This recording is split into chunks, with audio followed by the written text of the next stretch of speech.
টিকলো না জাতীয় ঐক্য প্রক্রিয়া, ঐক্যফ্রন্ট নামে নতুন জোটের আত্মপ্রকাশ, নেই বিকল্পধারা, নেতৃত্ব দেবেন ডক্টর কামাল। ৩০০ আসনে প্রার্থী চূড়ান্ত আওয়ামী লীগে, তফসিলের পর আনুষ্ঠানিক ঘোষণা, ভাগ্য পড়ছে অনেকে। খালেদা জিয়ার অনুপস্থিতিতেও নির্বাচনে যাওয়ার প্রস্তুতি বিএনপিতে, সম্মিলিতভাবে নেতৃত্ব দেবে স্থায়ী কমিটি। ৩ মন্ত্রীর প্রতিশ্রুতি ভঙ্গে হতাশ সম্পাদক পরিষদ, মুক্ত সাংবাদিকতার অন্তরায় ধারা সংশোধনের দাবিতে সোমবার মানববন্ধন। এবং তিতলির প্রভাবে আজও রাজধানী সহ বিভিন্ন স্থানে বৃষ্টি, পাহাড় ধসের আশঙ্কায় প্রশাসনের সতর্কবার্তা।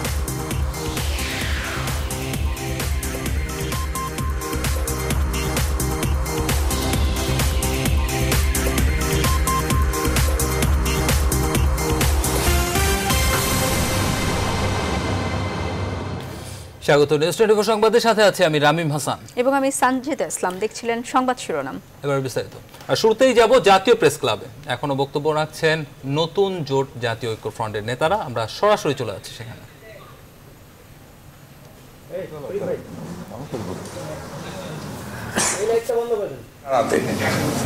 আজকে অসহায় অবস্থায় মা অপেক্ষা করে থাকে গুম হয়ে যাওয়া ছেলে কবে ফিরবে।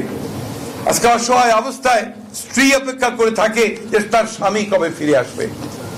ছোট্ট শিশু যে বাবাকে খুঁজে পাচ্ছে না, গত 2 বছর 3 বছর 4 বছর ধরে সে অপেক্ষা করে থাকে কবে তার বাবা ফিরে আসবে ঘরে। আমরা এই অবস্থার মুক্তি চাই, আমরা নিঃশ্বাস ফেলতে চাই, আমরা এই শ্বাস শুদ্ধ করে একটা পরিস্থিতি থেকে সম্পূর্ণ বের হয়ে এসে শ্বাস নিতে চাই, মুক্ত হতে চাই। আসুন আজকে আমাদের নেতৃবৃন্দ যে আহ্বান দিয়েছেন সেই 7 দফা দাবি এবং লক্ষ্যগুলো নিয়ে আমরা সামনে এগিয়ে যাই। একটি গণতান্ত্রিক একটা রাষ্ট্র ব্যবস্থা প্রতিষ্ঠা করি, একটা সমাজ ব্যবস্থা প্রতিষ্ঠা করি যেখানে সকলের সমান অধিকার থাকবে, বেঁচে থাকবার, কথা বলবার এবং সামনে এগিয়ে যাবার। আসুন আমরা সবাই এই সংগ্রামে এই লড়াইয়ে শরীক হই। আপনাদের সকলকে ধন্যবাদ। আসসালামু আলাইকুম, খুদা হাফেজ। বাংলাদেশ জিন্দাবাদ, জাতীয় ঐক্য ফ্রন্ট জিন্দাবাদ। আমি বন্ধুগণ, এখন বক্তব্য রাখবেন আজকের সভার সভাপতি। আপনারা জানেন নেলসন ম্যান্ডেলা 28 বছর সমাপ্ত করার আগে আমি 2 মিনিট বলে দেবো। তিনি কারাগারে আমি পরে বলতে চেয়েছিলাম আমাদের শ্রদ্ধাভাজন জাতির বিবেক আজকের সভাপতি বলেছেন আগে বলার জন্য। আপনাদের একটা প্রশ্ন থাকতে পারে আমাদের কর্মসূচি সম্পর্কে।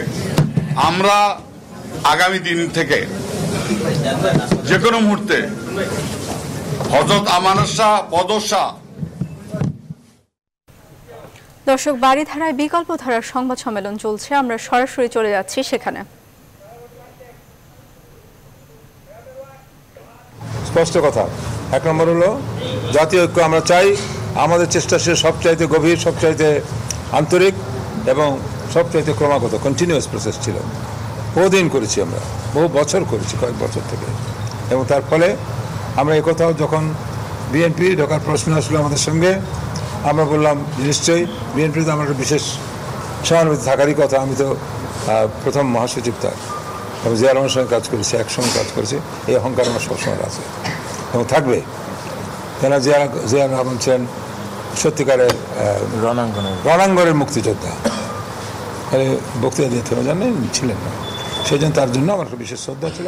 সেই জন্য আমি কোনো রাজনীতি করার আগেও এই রাজ্যে যখন জিয়া রহমানকে আহ্বান করলেন তখন আমি একটু চিন্তা করেছি, তারপর আমি যোগ দিয়েছি। সত্যি কথা যেটা।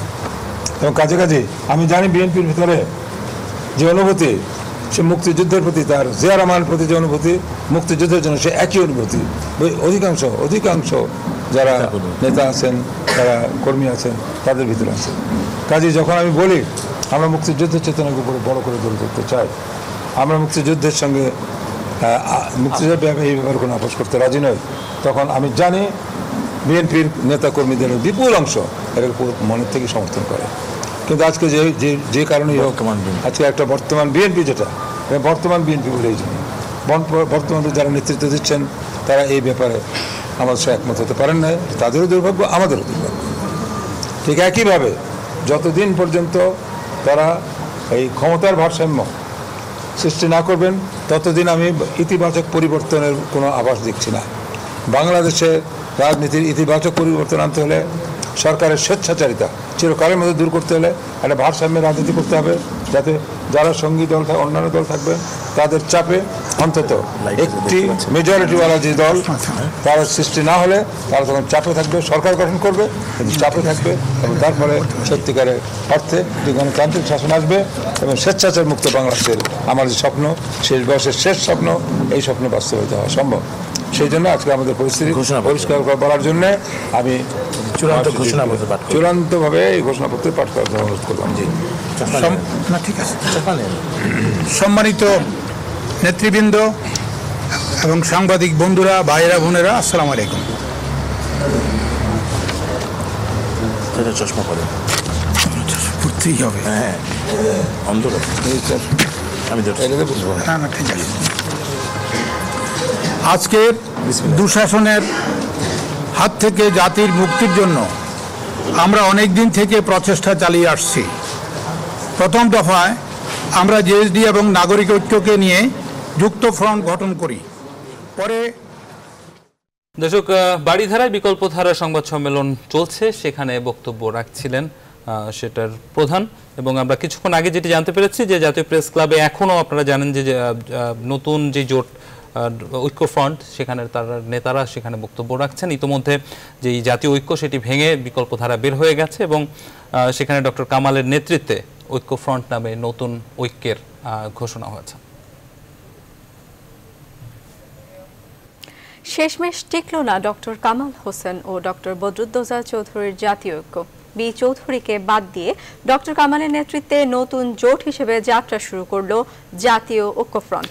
বিএনপি সহ এই জোটে আছে নাগরিক ঐক্য ও গণফোরাম। জাতীয় প্রেস ক্লাবে এক সংবাদ সম্মেলনে এই ঘোষণা দেন নাগরিক ঐক্যের আহ্বায়ক মাহমুদুর রহমান মান্না। খালেদা জিয়ার মুক্তি সহ 7 দফা দাবি পেশ করে মান্না বলেন, একটি গ্রহণযোগ্য নির্বাচনের স্বার্থে ধীরে ধীরে কর্মসূচি দেবে ঐক্যফ্রন্ট। প্লাবন রহমান জানাচ্ছেন বিস্তারিত।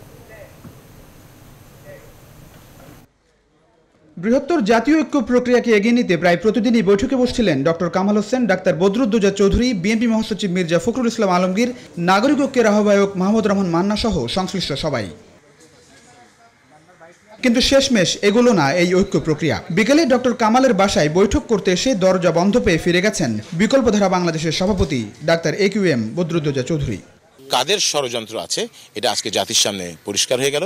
বিচৌধুরী সাহেব শীর্ষ নেতা হওয়ার পরেও আজকে তিনি নিজে ডক্টর কামাল হোসেন সাহেবের বাড়িতে আসলেন, তাকে আমন্ত্রণ জানানো হলো, অথচ বাড়ির দরজা খোলার মতো কোনো লোক নেই।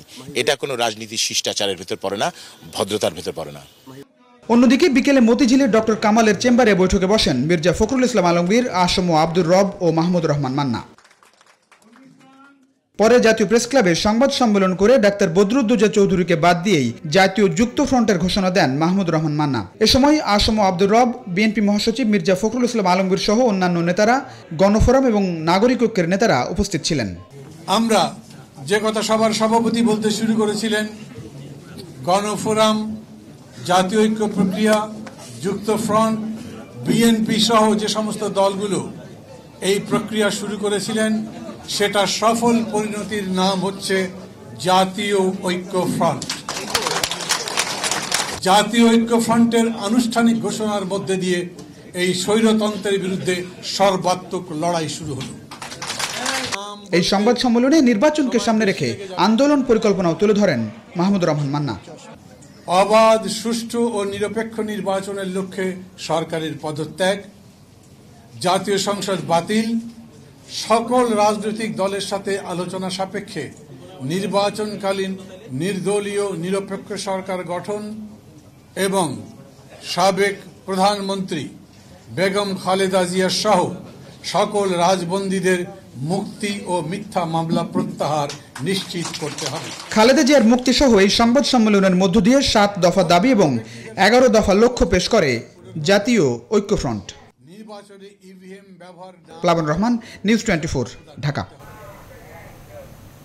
দর্শক, আমরা সরাসরি চলে যাচ্ছি জাতীয় প্রেস ক্লাবে। সেখানে ঐক্যফ্রন্টের নেতারা বক্তব্য রাখছেন এবং সেখানে এই মুহূর্তে বক্তব্য রাখছেন ডক্টর কামাল।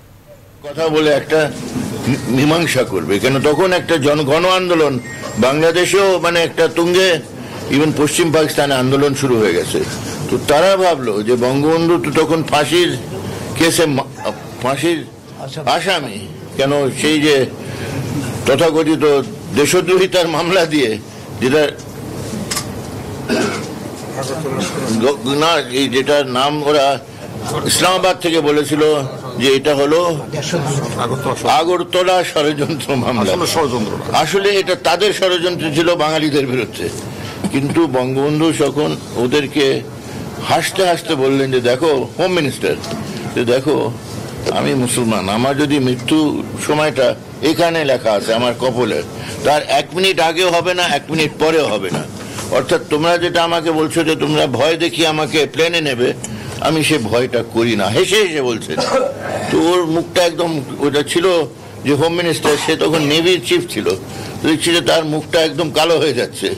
উনি ভয় দেখানোর চেষ্টা করছে আর বঙ্গবন্ধু হেসে হেসে উত্তরগুলো দিচ্ছে। আজকে আমাদেরকে ভয় দেখাচ্ছে, আপনাকে ভয় দেখাচ্ছে না, তো সে তো আমরাও হেসে হেসে উত্তর দিতেছি না। আমি আপনাকে বলবো, বিশ্বাস করেন যে বঙ্গবন্ধু আমাকে কিছু না দিয়ে থাকে তো এটা দিয়েছে যেসব স্বৈরাচারী হুমকির মুখে হেসে তোমরা এদেরকে প্রত্যাখ্যান করো। সারা জীবন এটা করে এসছি, যতদিন বেঁচে আছি, 1 দিন 2 দিন 1 মাস 2 বছর 5 বছর যতদিনই বেঁচে আছি, সেই বঙ্গবন্ধুর শিক্ষা আমার শক্তির উৎস হিসাবে বাকিটা জনগণের জন্য উপসর্গ। আর সেটা না, ওনার যেটা ছিল যে ঐক্য এবং জনগণের উপরে, ওনাকে তো আমি দেখেছি, এই যে বললো যে বলেছে যে আপনাকে আমরা নিয়ে যাচ্ছি, প্লেনে নিয়ে যাচ্ছি, উনি হেসে ওটাকে বাদ দিলেন। তারপরে জেনারেল ফজলে মুকিম যেটা ছিল ওখানকার জিওসি, সে বলছে হ্যাঁ তোমাদের নেতাকে তো বুঝলাম যে উনি খুবই সাহসী মানুষ, এবং আমিও ওনার কথা শুনে ওনার প্রতি আমার শ্রদ্ধা বেড়ে গেছে। আচ্ছা, তারপরে বলে কিন্তু ভাই আমি একটা বিপদে আছি, দেখো তোমার নেতার কাছ থেকে যদি কোনো রকমের হ্যাঁ জাতীয়, তো সেই অবশ্যই, তো সেই উনি বললেন যে আমার না, ওই জেনারেল আমাকে এসে বললো যে দেখো উনি যে উত্তর দিলেন এটা তো আমি নিজে ওনার প্রতি শ্রদ্ধা বেড়ে গেছে, তো এখন আমি বিপদে আছি। এই এয়ারপোর্ট রোড থেকে হাজার হাজার মানুষ ক্যান্টনমেন্টের দিকে ধাবিত হচ্ছে, তাদের একটাই স্লোগান। দর্শক, জাতীয় প্রেস ক্লাবে বক্তব্য রাখছিলেন নতুন জোট জাতীয় ঐক্য ফ্রন্টের নেতারা। সেখানে এই মুহূর্তে বক্তব্য রাখছিলেন সেটির প্রধান ডক্টর কামাল।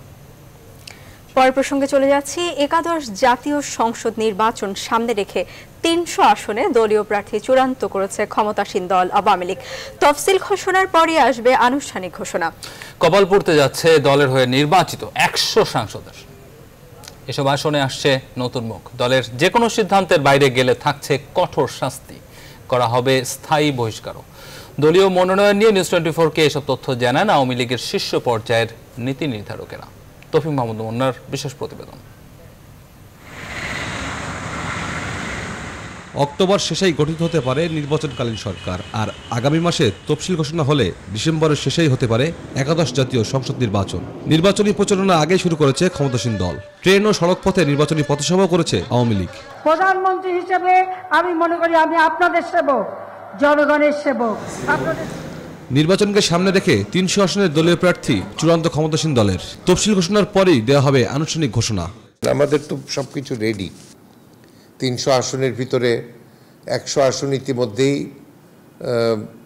যারা নির্বাচন করবে তাদের জানানো হয়েছে, আর বাকি 100 আসন সেটারও প্রক্রিয়া চূড়ান্ত হয়ে গেছে। এখনই হয়তো যে কোনো সময় এই মাসের ভিতরেই হয়তো তাদেরও জানানো হবে। আর বাকি 100 আসন, সেই 100 আসনে এখনও চূড়ান্ত হয়নি।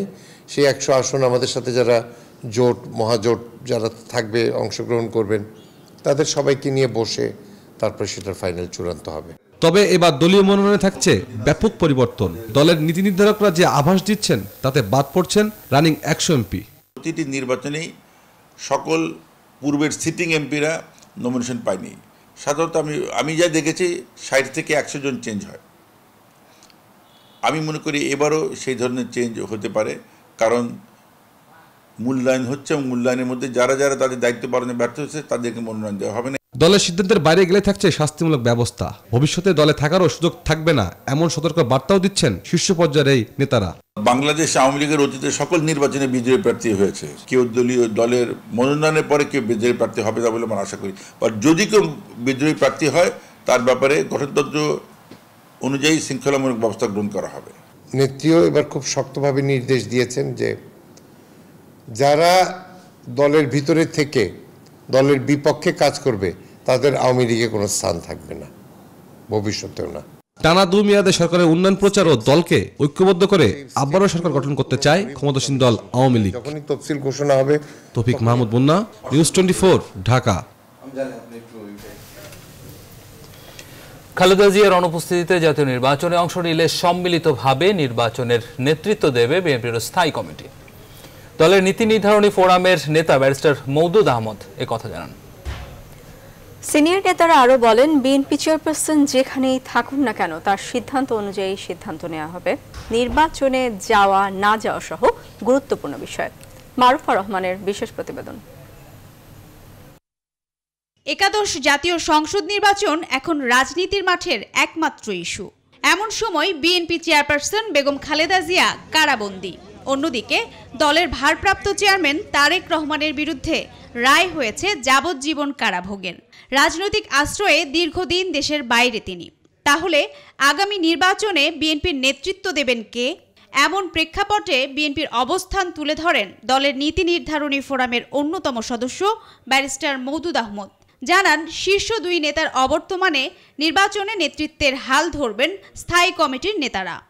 আমরা যৌথভাবে দেব, সম্মিলিতভাবে আমাদের যে স্থায়ী কমিটি আমরা সম্পূর্ণ ঐক্যবদ্ধ। এটা তখন একটা বলবো যে একটা কালেকটিভ লিডারশিপ হবে এবং আমরা সকলে মিলে সর্বসম্মতিক্রমে আমরা সকলে মিলে আমরা সম্মিলিতভাবে আমরা নেতৃত্ব দেব। নির্বাচনের আগে খালেদা জিয়ার মুক্তি নিয়ে এখনো আশাবাদী দলের নেতারা। তবে শেষমেশ দলীয় প্রধান কারামুক্ত হতে না পারলেও সমস্যা হবে না খুব। সিনিয়র নেতারা বলছেন, কারাগারে থাকলেও চেয়ারপারসনের সিদ্ধান্ত আর লন্ডনে ভারপ্রাপ্ত চেয়ারম্যানের সিদ্ধান্ত অনুযায়ী সামনে এগোবে দল। It depends. আমাদের নেত্রী যদি আমরা মনে করি যে তার জেল থেকে বের না হওয়ার কোনোই কারণ নাই, তারপরেও উনি বের হতে না পারলেও তার সিদ্ধান্ত অনুযায়ী আমরা সিদ্ধান্ত নেব। উনি যদি সিদ্ধান্ত দেন তাহলে আমরা সিদ্ধান্ত নেব আর কি, কারণ তিনি আমাদের নেত্রী, বাইরে তারেক রহমান সাহেবই আমাদের নেতা এবং গোটা দল সকল পর্যায়ের নেতাকর্মীদের অকুণ্ঠ আস্থা এবং বিশ্বাস সমর্থন আছে তাদের প্রতি। তারা সিদ্ধান্ত নেবেন আর কি যে সে কোন পরিস্থিতিতে আমরা নির্বাচনে যেতে পারবো কি পারবো না। বিএনপি নেতারা মনে করছেন এখন সবচেয়ে বড় ইস্যু অবাধ, সুষ্ঠু ও নিরপেক্ষ নির্বাচনের পরিবেশ। মারুফা রহমান, নিউজ 24, ঢাকা। ডিজিটাল নিরাপত্তা আইনের সংশোধনের দাবিতে 15 অক্টোবর মানববন্ধন করার ঘোষণা দিয়েছে সম্পাদক পরিষদ। আইনটি সংসদে পাশ করায় তারা ক্ষোভ প্রকাশ করেছে। ডিজিটাল নিরাপত্তা আইনের কয়েকটি ধারা মুক্ত সংবাদ মাধ্যম ও মুক্ত চিন্তাকে ব্যাহত করবে বলে মনে করে সম্পাদক পরিষদ। অন্তর বিশ্বাস জানাচ্ছেন বিস্তারিত। মত প্রকাশের স্বাধীনতা ও মুক্ত সাংবাদিকতাকে ক্ষতিগ্রস্ত করতে পারে ডিজিটাল আইনের 9টি ধারা। এ আইনের ক্ষমতায় সংবাদপত্রের কার্যালয় ও সংবাদ প্রতিষ্ঠানগুলোর দপ্তরে প্রবেশ করে তল্লাশি চালাতে পারবে পুলিশ। চাইলে ডিজিটাল নেটওয়ার্ক জব্দ করতে পারবে, পরোয়ানা ছাড়াই সাংবাদিকদের গ্রেপ্তার করতে পারবে, এমনকি প্রতিষ্ঠান বন্ধও করে দিতে পারবে পুলিশ। তাই এই আইনের সংশোধন চায় সম্পাদক পরিষদ। জাতীয় প্রেস ক্লাবে সংবাদ সম্মেলনে তারা এসব কথা বলেন। ডিজিটাল সিকিউরিটি অ্যাক্ট ডিএসএ আইনে পরিণত করা আমরা যারপন্যায় হতাশ, ক্ষুব্ধ ও মর্মাহত। এই আইনটি সম্পাদকদের সম্মতি ছাড়াই সংসদে উপস্থাপন করা হয় বলে অভিযোগ করেন তারা। এ বিষয়ে 3 জন মন্ত্রী ও প্রধানমন্ত্রীর গণমাধ্যম বিষয়ক উপদেষ্টা সাংবাদিক নেতাদের সাথে বসে আইনটিতে গ্রহণযোগ্য পরিবর্তন আনার প্রতিশ্রুতি দিয়েছিলেন, যে প্রতিশ্রুতি তারা রাখেননি বলেও অভিযোগ সম্পাদক পরিষদের। তবে এখনও আইনটির সংশোধন করা সম্ভব। আইন মন্ত্রী আমাদের সঙ্গে শেষ যে মিটিং হলো 3 মন্ত্রীর, সেই মিটিংয়ে সেখানে আইনমন্ত্রী, আমি যখন একটা প্রশ্ন করেছিলাম যে প্রেসিডেন্ট সাইন করার আগে কিছু করা যায় কিনা, তখন উনি বলেছিলেন যে প্রেসিডেন্ট সাইন করার পরেও যদি সরকার চায় তারা অ্যামেন্ডমেন্টের মাধ্যমে আইন পরিবর্তন করতে পারেন। ডিজিটাল নিরাপত্তা আইন সংশোধনের দাবিতে সোমবার মানববন্ধন করার ঘোষণা দেয় সম্পাদক পরিষদ। 15 তারিখ সকাল 11টায় জাতীয় প্রেস ক্লাবের সামনে শুধু আমাদের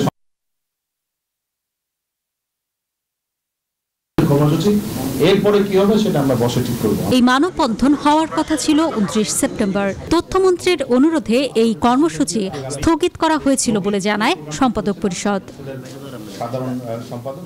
অন্তরা বিশ্বাস, নিউজ 24। জাতীয় প্রেস ক্লাবে এখনো বক্তব্য রাখছেন নতুন জোটের নেতারা, সেখানে আছেন সহকর্মী রিশাদ হাসান। রিশাদ, জাতীয় ঐক্য প্রক্রিয়া নিয়ে কেন অনিশ্চয়তার কথা বলা হচ্ছে, নেতৃবৃন্দ কি বলছেন? দর্শক, আমরা সহকর্মী রিশাদ হাসান, আমরা সরাসরি বক্তব্য চলে যাচ্ছি। আপনাদের স্বপ্নের বাংলাদেশ কি এখন পেয়েছেন? এখান থেকে যদি রাস্তায় যান, ঘরে যান, গ্রামে যান, স্বপ্নের বাংলাদেশ কি আমরা পেয়ে গেছি? আমি কোনো উত্তর দিচ্ছি না, কেন আমার দেশের যারা শাসক তারা অন্য উত্তর দিতে পারে, কিন্তু আমি ওদের সঙ্গে বিতর্কে আমি আপনাদের কাছে বিচারটা দিতে চাই। যদি মনে করেন যে হ্যাঁ আমাদের স্বপ্নের বাংলাদেশ, বঙ্গবন্ধুর স্বপ্নের বাংলাদেশ, বঙ্গবন্ধুর স্বপ্নের বাংলাদেশের চিত্র কোথায় পাবেন? সংবিধানে। আমি যখন সংবিধান খসড়া করি আমি বললাম বলেন কি লিখবো এর মধ্যে? বললেন যে দেখো, চোখ বন্ধ করে চিন্তা করো যে লাখো লাখো লোক যারা শহীদ হয়েছে তারা কি ধরনের বাংলাদেশের আকাঙ্ক্ষা ছিল তাদের, এইগুলো লিখে ফেলো। তো আমি আপনাদেরকে বিনীতভাবে অনুরোধ করব যে সে বঙ্গবন্ধুর স্বাক্ষরিত দলিল, নজরুল ইসলাম তাজউদ্দিন ওর স্বাক্ষর আছে 2-3 নম্বরে, আমারও 12-13 নম্বরে আছে, তার মধ্যে কি লেখা আছে যে কি বাংলাদেশের যে চিত্র সেখানে তুলে ধরা আছে। এই দেশের মালিক জনগণ, এই দেশে শাসন ব্যবস্থা প্রয়োগ করবে তাদের নির্বাচিত প্রতিনিধিরা, নির্বাচন হবে অবাধ ও নিরপেক্ষ। তারপরে মৌলিক অধিকারের একটা চ্যাপ্টার আছে, তার মধ্যে আছে বাক স্বাধীনতা, চলাফেরার আমার স্বাধীনতা, মুক্ত চিন্তা করার, বিবেকের স্বাধীনতা, অর্থাৎ একদম বিস্তারিতভাবে স্বাধীনতার কথা, মুক্ত সমাজ সমাবেশ করার অধিকার, মৌলিক অধিকার, এটাকে বলে মৌলিক অধিকার, ফান্ডামেন্টাল রাইট। এটা উনি লিখে দিয়ে গেছেন। তো এটা শুধু উনি এটা অবদান না, বলছেন শহীদদের রক্তের বিনিময়ে এই অধিকারগুলো জনগণ পেয়েছে। অর্থাৎ আমরা যদি ছেড়েও দিতে চাই, যে ওরা কেউ বললো ভাই তোমাকে 2টা বাড়ি দিয়ে দিচ্ছি গুলশানে, এগুলো অধিকারের কথা ভুলে যাও, সেটাও বেমানি হবে। জাতীয় ঐক্য জনতার ঐক্য, জাতীয় ঐক্য জনতার ঐক্য, যাতে মৌলিক অধিকার সকলের অধিকার, সবচেয়ে গরিব রিক্সা চালকের অধিকার, অর্থাৎ এই অধিকার থেকে আমরা কোনো রকমের আপোষ করতে পারি না। এই কোটি কোটি মানুষের যে অধিকার, এটাকে আদায় করার জন্যই আমরা যারা এখন ঐক্যের যে রাজনীতি আমরা নেমেছি, আজকে আপনারা যেটাকে নিয়ে আপনাদের সামনে এসেছি, এটা কোনো দলীয় রাজনীতি না, এটা হলো জনগণের পক্ষে। আমরা চাই জনগণ যে দেশ এর ক্ষমতার মালিক, সেই মালিকানাটা প্রতিষ্ঠা করে এই জিনিসটা তাদেরকে বুঝিয়ে দেওয়া যে এটা সকলেই, সবচেয়ে গরিব মানুষ সেও এই দেশের মালিক, আপনারা সবাই মালিক। আমি যেটা একটু নিজের দিকে তাকিয়ে দেখেন, যে মালিক যখন বলি তো চিন্তা করেন না যে মালিক কোথায়, কি গুলশান বাড্ডায় বসে আছে না, আপনারা সবাই মালিক, মাঠে ময়দানে গ্রামে আপনারা সবাই মালিক। এই জিনিসটা খুব সহজ না বোঝায়, কেন এতদিন স্বৈরা শাসন থাকলে আমাদেরকে তারা মনে করে বুঝিয়ে দেবে যে আমরা সেবক। ঘরে ঘরে গ্রাম পাড়ায় মহল্লা।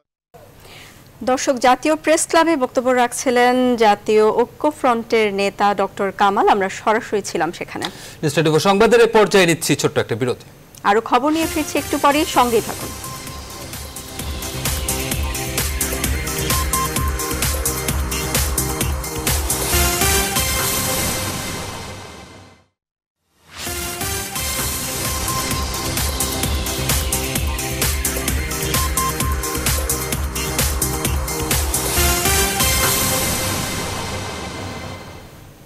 বিরতির পর আবারও স্বাগত। আপনারা দেখছেন নিউজ 24 সংবাদ। নির্বাচন হবে কিনা এ নিয়ে সংশয় প্রকাশ করেছে এলডিপি চেয়ারম্যান কর্নেল অলি আহমদ। কারওয়ান বাজারের দলীয় কার্যালয়ে এক অনুষ্ঠানে তিনি এই সংশয় প্রকাশ করেন। জাতীয় ঐক্য প্রক্রিয়াকে স্বাগত জানালেও তিনি আসন ভাগাভাগির বিষয়টির সমালোচনা করেছেন। তারা ডক্টর কামাল হোসেনের সাথে আলাপ আলোচনা চালিয়ে যাচ্ছেন, ডক্টর বি চৌধুরীর সাথে আলাপ আলোচনা চালিয়ে যাচ্ছে। আমরা আমাদের পক্ষ থেকে শুভ কামনা করি। যাদের কাছে 2 জন প্রার্থী নাই তারাও 150 জন প্রার্থী চায়। এইভাবে রাজনীতি হয় না। এটা হলো ভাগ বাটোয়ারা রাজনীতি। ভাগ বাটোয়ারা রাজনীতি হবে না। প্রাধান্য দিতে হবে যোগ্যতাকে, প্রাধান্য দিতে হবে জনগণের কাছে যার গ্রহণযোগ্যতা রয়েছে তাকে। দেশে এই মুহূর্তে সবচেয়ে বড় চ্যালেঞ্জই সুশাসন প্রতিষ্ঠা, আর তা প্রতিষ্ঠা করতে পারলে বাংলাদেশ চীনের চেয়ে দ্রুত গতিতে এগিয়ে যেতে পারবে। এজন্য সকল রাজনীতিক, সুশীল ও নাগরিক সমাজকে এক হয়ে কাজ করতে হবে। শনিবার রাজধানীর বসুন্ধরা আবাসিক এলাকায় বেসরকারি বিশ্ববিদ্যালয় নর্থ সাউথে South Asian Institute of Policy Governance এর উদ্বোধনী অনুষ্ঠানে একথা বলেন সাবেক তত্ত্বাবধায়ক সরকারের উপদেষ্টা আকবর আলী খান। অনুষ্ঠানে অন্যান্যদের মধ্যে উপস্থিত ছিলেন বিশ্ববিদ্যালয় ট্রাস্টি বোর্ডের সদস্য, এফবিসিসিআই এর সাবেক সভাপতি এম কে কাশেম, ঢাকায় নিযুক্ত নরওয়ের রাষ্ট্রদূত সেজদেল ব্লেকেন, নেপালের রাষ্ট্রদূত অধ্যাপক চপলাল ভূসাল ও শ্রীলঙ্কার high commissioner Chrisanthi De Silva.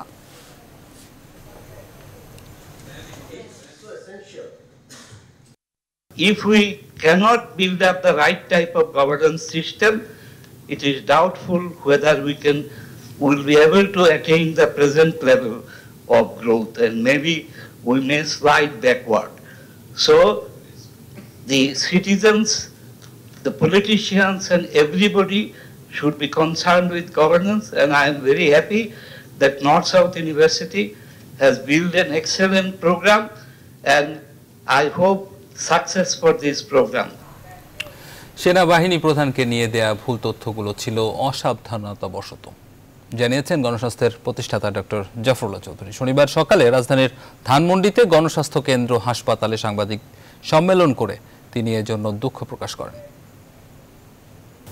আমি 9 অক্টোবর 2018 তারিখে রাত 10টায় তাদের একটি টক শোতে অংশ নেই। আলোচনাকালে আমি দেশের বর্তমান সেনাপ্রধান general M A Aziz Ahmed সম্পর্কে অসাবধানতা বশত একটি ভুল তথ্য উল্লেখ করেছিলাম।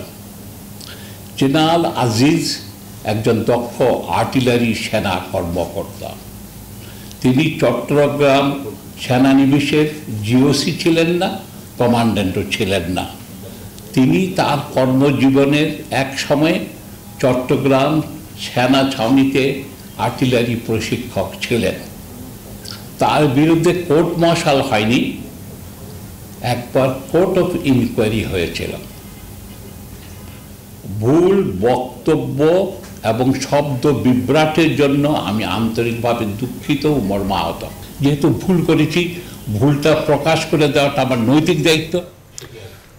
এদিকে টিভি টক শোতে সেনাবাহিনী প্রধানকে নিয়ে গণস্বাস্থ্য কেন্দ্রের ট্রাস্টি ডক্টর জাফরুল্লাহ চৌধুরীর বক্তব্যকে দায়িত্বজ্ঞানহীন, অসত্য বক্তব্য বলে উল্লেখ করেছে প্রতিরক্ষা মন্ত্রণালয়ের আন্তঃবাহিনী জনসংযোগ পরিদপ্তর আইএসপিআর। শনিবার এক সংবাদ বিজ্ঞপ্তিতে এই কথা বলেছে সংস্থাটি। বিজ্ঞপ্তিতে বলা হয়, বর্তমান সেনাপ্রধান জেনারেল আজিজ আহমদ তার চাকরি জীবনে কখনোই চট্টগ্রামে জিওসি হিসেবে কর্মরত ছিলেন না। এমনকি তিনি কখনো কোর্ট মার্শালের সম্মুখীন হননি। এমন অপপ্রচার সেনা সদস্যদের বিভ্রান্ত করছে ও তাদের মনোবলে বিরূপ প্রভাব ফেলছে, যা সুশৃঙ্খল বাহিনীর সংহতি ও একতা ক্ষতিগ্রস্ত করছে বলেও বিজ্ঞপ্তিতে উল্লেখ করা হয়।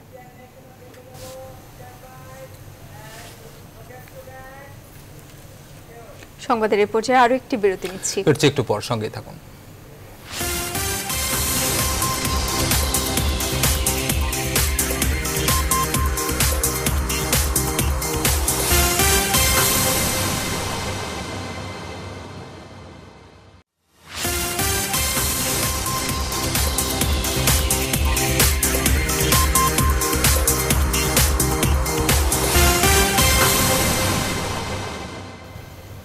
বিরতির পর আবারও স্বাগত। আপনারা দেখছেন নিউজ 24 সংবাদ। ঘূর্ণিঝড় তিতলির প্রভাবে রাজধানী সহ সারা দেশে হালকা ও মাঝারি বৃষ্টিপাত অব্যাহত রয়েছে। সেই সাথে চট্টগ্রাম সহ ৩ পার্বত্য অঞ্চলে দেখা দিয়েছে পাহাড় ধসের আশঙ্কা। এই অবস্থায় ঝুঁকিপূর্ণ এলাকা থেকে লোকজনকে এখনই নিরাপদে সরে যেতে অব্যাহতভাবে মাইকিং করছে প্রশাসন। বিস্তারিত ডেস্ক রিপোর্টে। ঘূর্ণিঝড় তিতলির প্রভাবে সারা দেশে কম বেশি বৃষ্টিপাত অব্যাহত রয়েছে।